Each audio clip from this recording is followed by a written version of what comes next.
தை அமாவாசையை ஒட்டி லட்சக்கணக்கானோர் ராமேஸ்வரத்தில் குவிந்ததால் போக்குவரத்து நெரிசல் ஏற்பட்டது. உலக பிரசித்தி பெற்ற ராமேஸ்வரத்தில் ஆடி, மகாளய மற்றும் தை அமாவாசை ஆகிய 3 அமாவாசையின் போது லட்சக்கணக்கான பக்தர்கள் ராமேஸ்வரம் அக்னி தீர்த்த கடலில் புனித நீராடுவது வழக்கம்.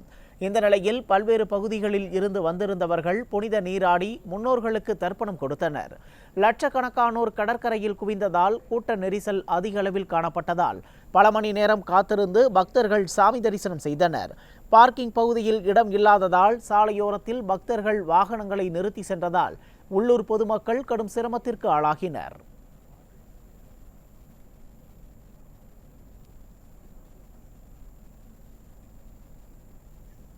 தை அமாவாசையை ஒட்டி முக்கடலும் சங்கமிக்கும் கன்னியாகுமரியில் தங்கள் முன்னோர்களுக்கு தர்ப்பணம் கொடுத்து மக்கள் வழிபட்டனர்.